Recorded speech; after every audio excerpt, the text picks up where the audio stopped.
नमस्कार दोस्तों, बहुत बहुत स्वागत है आप सभी का एक बार फिर से तुलआरएस के इस डिजिटल प्लेटफॉर्म पर। और जैसा कि इस समय हम रोजाना बात करते हैं रीट एसएसटी के कुछ इंपॉर्टेंट क्वेश्चंस के विषय में, उसी क्रम में आज कुछ और इंपॉर्टेंट क्वेश्चंस को अपने देखने वाले हैं। तो दोस्तों, आज के जो हमारे प्रश्न हैं वो यूनिट नंबर फर्स्ट से है। फर्स्ट यूनिट के कुछ क्वेश्चंस को अपने देखने वाले हैं जो भारतीय इतिहास से संबंधित रहेंगे। कौन से टॉपिक से देखेंगे दोस्तों? भारतीय इतिहास और विशेषतः प्राचीन भारत का जो इतिहास है वहां से अपने कुछ प्रश्नों को देखने वाले हैं। दोस्तों, सारे क्वेश्चन काफी इंपॉर्टेंट है, रीट की परीक्षा में भी पूछे जा चुके हैं।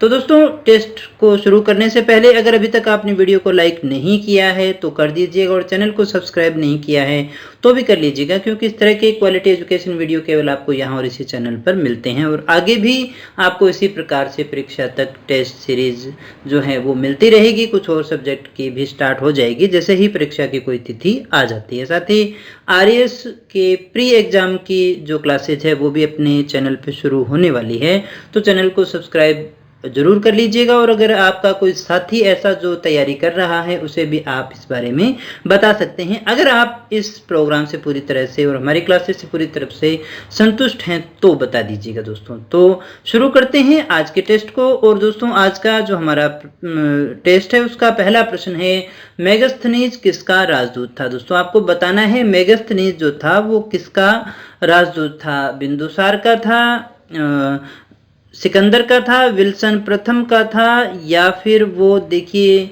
सेल्यूकस का था। किसका राजदूत था दोस्तों, यहाँ आपको बताना है। सिकंदर, बिंदुसार, या फिर दोस्तों वो था विल्सन प्रथम का या सेल्यूकस का। फटाफट से कमेंट करके बताइएगा दोस्तों क्या होगा हमारा सही आंसर।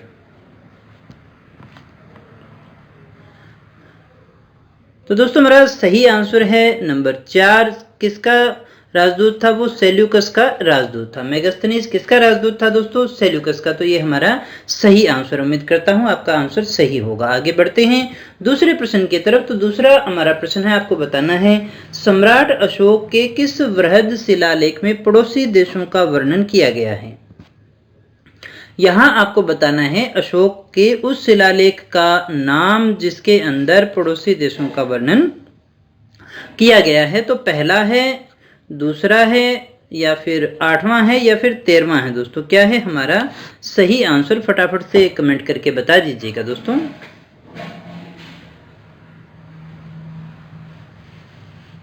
तो दोस्तों, हमारा जो सही आंसर है वो है नंबर 4। कौन सा वृहद शिलालेख है दोस्तों? 13वां वृहद शिलालेख है अशोक का, जिसमें पड़ोसी देशों का वर्णन किया गया है। आगे बढ़ते हैं तीसरे प्रश्न की तरफ। भारतीय इतिहास में पहली बार लोगों के जन्म और मृत्यु का पंजीकरण किया गया था, तो वो पंजीयन किस काल में किया गया था दोस्तों?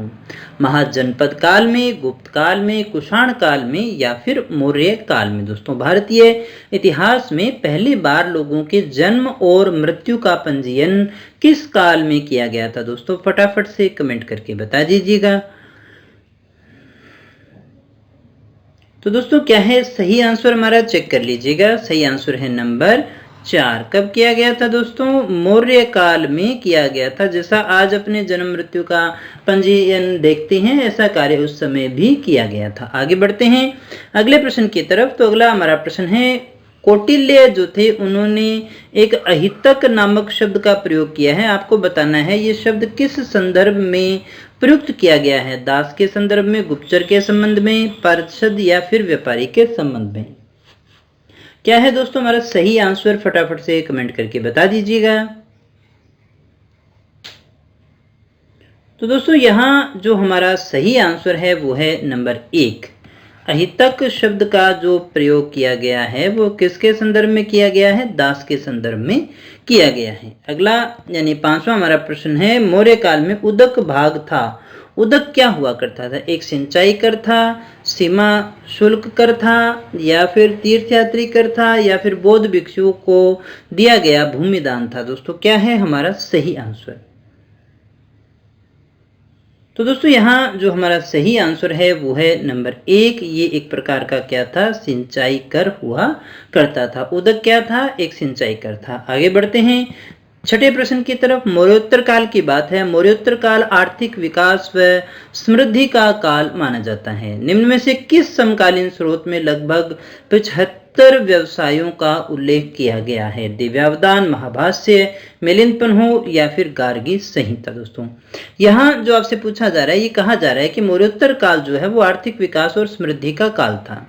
आपको ऐसा कौन सा स्रोत है जहां से 75 व्यवसायों का उल्लेख का पता चलता है? तो दोस्तों सही आंसर है हमारा वो है नंबर 3 मिलिंद पन्हो। कौन सा स्रोत है दोस्तों? मिलिंद पन्हो ग्रंथ है, वहां से हमें पता चलता है।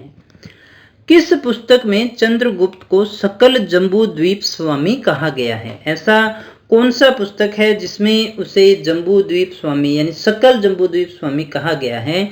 मुद्रा राक्षस है, महावंश है, इंडिका है या फिर भद्रबाहु चरित है? दोस्तों क्या है हमारा सही आंसर? फटाफट से कमेंट करके बताइएगा। तो दोस्तों यहाँ जो हमारा सही आंसर है वो है नंबर 2 महावंश। ये हमारा सही आंसर है। आगे बढ़ते हैं अगले प्रश्न की तरफ। 8वां हमारा प्रश्न है चंद्रगुप्त मौर्य का उत्तराधिकारी कौन था? अशोक, बिंदुसार, विष्णुगुप्त या फिर कुणाल? चंद्रगुप्त मौर्य का उत्तराधिकारी कौन था दोस्तों? क्या है हमारा सही आंसर? फटाफट से कमेंट करके बताइएगा। तो दोस्तों हमारा जो सही आंसर है वो है नंबर 2। कौन था दोस्तों? बिंदुसार। बिंदुसार जो है वो चंद्रगुप्त मौर्य का उत्तराधिकारी था। आगे बढ़ते हैं अगले प्रश्न की तरफ। अशोक के खरोष्टी में लिपिबद्ध अभिलेख प्राप्त हुए हैं। कहां से? तक्षशिला से, शाहबाजगढ़ी व मानसेहरा से, जूनागढ़ से या फिर कश्मीर से? अशोक के खरोष्टी में लिपिबद्ध किए हुए अभिलेख हमें कहां से प्राप्त होते हैं? दोस्तों कमेंट करिएगा, फिर हम उसको चेक भी करेंगे। दोस्तों क्या है सही आंसर हमारा? फटाफट से कमेंट करके बता दीजिएगा। तो फ्रेंड्स यहाँ हमारा सही आंसर है वो है नंबर 2 शाहबाजगढ़ी और मानसेहरा। आगे बढ़ते हैं अगले प्रश्न की तरफ। अरामेइक क्या है? यहाँ आपको बताना है अरामेइक क्या है। स्थान है, कला है, भाषा है या फिर लिपि है? अरामेइक जो शब्द है उसका प्रयोग किस चीज के लिए किया जाता है? दोस्तों क्या है हमारा सही आंसर? फटाफट से कमेंट करके बता दीजिएगा। तो दोस्तों यहाँ हमारा सही आंसर है वो है नंबर 4 लिपि के लिए शब्द का प्रयोग किया जाता है। मौर्यकालीन लौह प्रगलन भट्टियों के अवशेष हमें कहाँ से प्राप्त होते हैं? ईसवाल उदयपुर, रामपुरवा बिहार, पटना बिहार, सारनाथ यूपी। कहाँ से प्राप्त होते हैं दोस्तों? मौर्य काल के जो लौह प्रगलन भट्टियों के अवशेष है वो हमें कहाँ से प्राप्त होते हैं? क्या है दोस्तों हमारा सही आंसर? फटाफट से कमेंट करके बताइएगा। तो दोस्तों हमारा जो सही आंसर है वो है नंबर 1 ईसवाल उदयपुर। आगे बढ़ते हैं अगले प्रश्न की तरफ। चाणक्य किस विश्वविद्यालय का शिक्षक था? आपको बताना है। नालंदा, तक्षशिला, बनारस या फिर विक्रमशिला? चाणक्य किस विश्वविद्यालय का शिक्षक था दोस्तों? क्या है सही आंसर हमारा?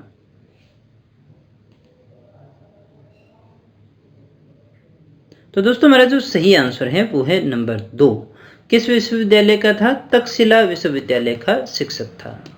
आगे बढ़ें 13वें प्रश्न की तरफ। शक संवत का प्रारंभकर्ता कौन माना जाता है इनमें से? पुष्यमित्र शुंग को, कनिष्क प्रथम को, रुद्रदामन को या फिर चंद्रगुप्त को? शक संवत का प्रारंभकर्ता हम किसे मानते हैं दोस्तों? तो दोस्तों हमारा सही आंसर वो है नंबर 2 हम किसे मानते हैं? कनिष्क प्रथम को मानते हैं।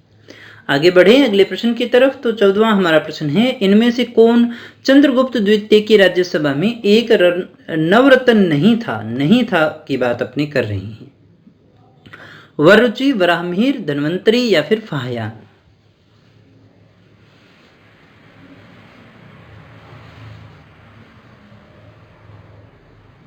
तो दोस्तों सही आंसर हमारा वो है नंबर 4 फाहयान जो था वो नवरत्न में शामिल नहीं था। आगे बढ़ें 15वें प्रश्न की तरफ। भारतीय इतिहास में श्रेणीय युग जो है वो किस काल के लिए प्रयुक्त किया जाता है?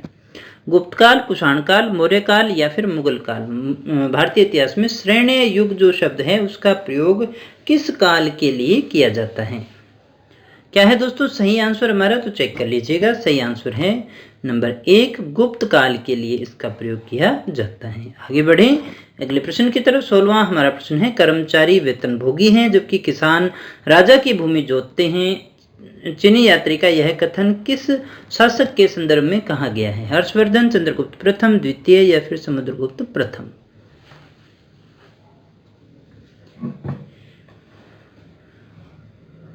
तो दोस्तों सही आंसर है हमारा यहाँ पे वो है नंबर 3, चंद्रगुप्त द्वितीय के विषय में ये कहा जाता है। हिंद यूनानी शासकों के बारे में जानकारी का मुख्य स्रोत क्या है दोस्तों? हिंद यूनानी जो शासक है उनके बारे में जानकारी हमें कहाँ से मिलती है? यात्रियों के वृत्तांत से, सिक्कों से, बौद्ध साहित्य से या फिर जैन साहित्य से? तो दोस्तों यहाँ हमारा सही आंसर होगा नंबर 2, सिक्कों से हमें इस विषय में जानकारी प्राप्त होती है। आगे बढ़ें अगले प्रश्न की तरफ। गुप्तकालीन स्वर्ण सिक्कों का सबसे बड़ा ढेर राजस्थान के किस स्थान से प्राप्त हुआ है? बैराठ, बूंदी, बयाना या फिर बागोर? गुप्तकालीन स्वर्ण सिक्कों का सबसे बड़ा ढेर राजस्थान के किस स्थान से प्राप्त हुआ है? तो दोस्तों हमारा जो सही आंसर है वो है नंबर 3, बयाना से। कहाँ से प्राप्त हुआ है दोस्तों? बयाना से प्राप्त हुआ है। आगे बढ़ें अगले प्रश्न की तरफ। निम्न में से किस शासक के साथ समुद्रगुप्त ने ग्रहण मोक्षानुग्रह की नीति का अनुसरण किया? मतिल, रुद्रदेव, अच्युत या फिर उग्रसेन?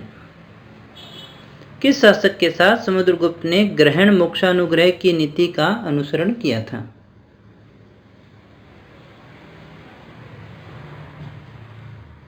तो दोस्तों हमारा सही आंसर है यहाँ पे नंबर 4, उग्रसेन। आगे बढ़ते हैं अगले प्रश्न की तरफ।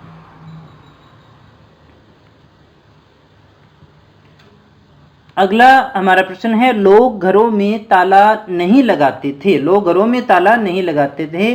फायान ने ऐसा किस शासक के बारे में लिखा है? रामगुप्त के, चंद्रगुप्त प्रथम के, चंद्रगुप्त विक्रमादित्य के या फिर उग्रसेन के संदर्भ में?